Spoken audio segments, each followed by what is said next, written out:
పూరా లోకల్. హరీష్ రావు గారు మాట్లాడుతూ రెండు మాటలు చెప్పారు. ఒకటి, సిద్దిపేట ఒకప్పుడు సిద్దిపేట అంటే పందులు గుర్తొచ్చేది, మెదక్ అంటే గాడిదలు గుర్తొచ్చేది, కానీ ఇప్పుడు సిద్దిపేటలో పందులు మాయమైనాయి అన్నారు. మెదక్లో కూడా గాడిదలు దాదాపు పోయినాయి, కొన్ని ఉన్నాయి ఇంకా. అవేందనే చెప్పగాని ఉన్నాయి కొన్ని. వాటి సంగతి మీరు చూసుకోండి, ఇక ఎక్కువ చెప్పగాని వాటి సంగతి ఇవాళ మీరు వచ్చుడుతోని తప్పకుండా ఇక అవి ఎన్నున్నాయో గన్ని లెక్క పెట్టుకొని సందర్భం వచ్చినప్పుడు చూసుకోండి. రెండేనా? అయితే హరీష్ రావు గారు ఇంకొక మాట కూడా చెప్పారు. రేవంత్ రెడ్డి గారు అదేదో 10% 15% కటింగ్ పెడతా, తల్లిదండ్రులను చూసుకోకపోతే అంటుండు, కోత పెడతా అంటుండు. మరి రేవంత్ రెడ్డికి ఏం కోత పెట్టాలన్నారు? రేవంత్ రెడ్డికి కోతలు సరిపోవు, కర్రు కాల్చి వాత పెట్టేటట్టు మీరు అందరూ ప్లాన్ చేసుకోవాలి. ఎందుకంటే ఇంతకంటే లేకి ముఖ్యమంత్రి ఇక్కడ మస్తు మందిని చూసినాం. మనం కూడా ఎన్టీ రామారావు గారిని చూసినాం, చంద్రబాబు నాయుడు గారిని చూసినాం, రాజశేఖర రెడ్డి గారిని చూసినాం, రోషయ్య గారిని చూసినాం, కేసీఆర్ గారిని చూసినాం. ముఖ్యమంత్రి అంటే ఇక మధ్యలో కిరణ్ కుమార్ రెడ్డి ఉండే కానీ లెక్కలో లేడు ఆయన. పెద్ద ఆయన ఆఖరి కిరణం కాబట్టి లెక్క పెడతలేం.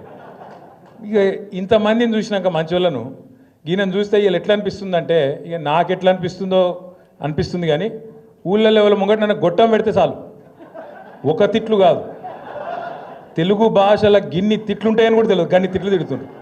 నిజంగా చెప్తున్నా, ఇంకొకడు ఎవడన్నా రేషమునోడైతే ఈ పాటికి ఒక బకెట్లో నీళ్ళు తోడుకొని ఆయన దుంకి చచ్చిపోతుండే. రేవంత్ రెడ్డి కాబట్టి నడిచిపోతుంది. సిగ్గు ఇజ్జతు మానం ఏం లేవు. అరే నోరా మోరే అది. ఎలక్షన్ల ముందు ఏం చెప్పిండే ఆయన?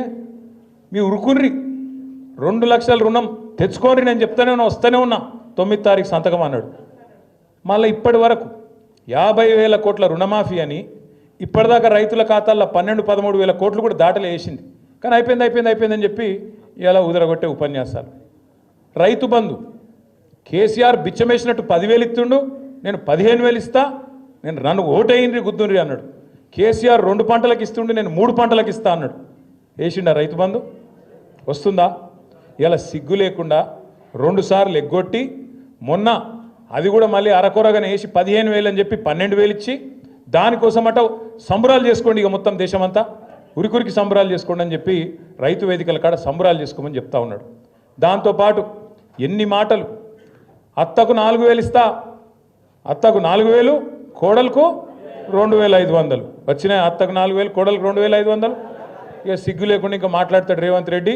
ఈసారి 100 గెలుస్తాడట, 100. అందుకే నేను చెప్పిన 100 నీ బొందనా అని చెప్పిన నేను. నిజంగా కూడా ఇప్పుడు మరి ఆయనకు నాకు ఇట్లా మాట్లాడేది ఇష్టం ఉండదు నిజానికి, కానీ ఆయనకు ఆయన భాషనే అర్థమవుతుంది. ఎవడన్నా ముఖ్యమంత్రి ప్రపంచంలో, మొత్తం ప్రపంచంలో ఎక్కడన్నా ఏం చేస్తారు? ఆయన కోసుక తింటారా అంటాడు? అంటాడా అసలు? ఎవడన్నా పుత్తున్నాడు? ఎవడన్నా ముఖ్యమంత్రి ఢిల్లీకి పోతే నేను దొంగను చూసినట్టు చూస్తుండ్రు, చెప్పులు ఎత్తుకపోతాడేమో అని చెప్పి అపాయింట్మెంట్ ఇస్తలేరని చెప్పినోడు ఎవడు ఉన్నాడు ఇదివరకు? అందుకే నేను అన్నా, ఉత్తగానే అంటలేను, ఉత్తగానే ఆయన తిట్టాలనే నోటి తీటతో అంటలేను. ఎన్టీ రామారావుని చూసినాం, చంద్రబాబు నాయుడిని చూసినాం, రాజశేఖర రెడ్డిని చూసినాం, రోషయ్య గారిని చూసినాం, కేసీఆర్ గారిని చూసినాం, ఇవాళ ఈయన చూస్తాను. చూసినాక ఏమనిపిస్తుంది మరి? గిసొంటి మాటలు మాట్లాడేటోడు తెల్లారి లేస్తే పనికి మాలిన మాటలు, అది నోరు ఇప్పితే పాపం ఇళ్ళకెళ్ళి డ్రైనేజ్ కంపు తప్ప ఇంకోటి రాదు. గబ్బు మాటలు, గబ్బు వ్యవహారాలు. కేసీఆర్ గారు లాంటి నాయకుడిని పట్టుకొని ఆయన మీద ఇష్టం ఉన్నట్టు మాట్లాడొచ్చునా? తెలంగాణ తెచ్చిన వ్యక్తి ఇవ్వాలని వాడు కూర్చున్నావు అంటేనే, ఆ కుర్చీలో కూర్చునే భాగ్యం నీకు వచ్చిందంటేనే దానికి కారణం కేసీఆర్ అన్న ఆయన అని నేను గుర్తు చేస్తా ఉన్నా. కేసీఆరే లేకపోతే, టీఆర్ఎస్ఏ లేకపోతే, గులాబీ జెండానే ఎగరకపోతే తెలంగాణ వస్తుండేనా? అది తెలియదా రేవంత్ రెడ్డికి? ఇలా పని చేసిపోయినట్టే కదా హరీష్ అన్న కింద మన జీవన్ లెక్క ఆయన కూడా శిష్యుడుండే. హరీష్ అన్న మంత్రి అయిన రోజు డ్యాన్సులు కూడా చేసిండు ఇక్కడనే. ఇలా ఆయన పెద్ద పోటుగాని లెక్క హరీష్ రావు నువ్వు ఇట్లా అట్లా అని నోటికి వచ్చినట్టు మాట్లాడతాడు.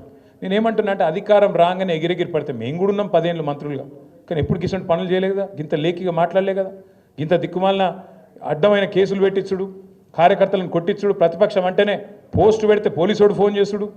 మన నర్సింగ్ అని మన పిల్లగాడు ఏడునవు అగో నర్సింగ్ ఒక్క పోస్టు పెడితే ఆ పిల్లగాని పోలీసులు తీసుకుపోయి పొట్టు కొట్టిండు. అంటే గింత అరాచకమా? ఇందిరమ్మ రాజ్యం అంటే గిదేనా? ఇందిరమ్మ రాజ్యం అంటే కేసులు పెట్టుడు, రోకల్ బండలు ఎక్కించుడు, ఇష్టం ఉన్నట్టు కొట్టుడు, ఇష్టం ఉన్నట్టు గుద్దుడు, భావ ప్రకటన స్వేచ్ఛ లేకుండా ఒక ముఖ్యమంత్రిని పొగడాలి తప్ప ఇంకేం చేయొద్దు. ఇదేనా పద్ధతి? పొగుడతారు ముఖ్యమంత్రిని. ఎప్పుడు పొగుడతారు? నువ్వు ఇచ్చిన హామీలు నెరవేరిస్తే, నువ్వు తెలంగాణ మీద కక్ష చూపెట్టకుండా తెలంగాణను ప్రతిరోజు అవమానించకుండా కేసీఆర్ గారి కంటే తెలంగాణకు నువ్వు ఎక్కువ చేస్తే తప్పకుండా నీకు కూడా 4 మంచి మాటలు చెప్తారు, లేకపోతే బరాబర్ మాట్లాడతాం. తెలంగాణ సమాజంలోనే తెలంగాణ రక్తంలోనే తిరుగుబాటు తత్వం ఉంటుంది.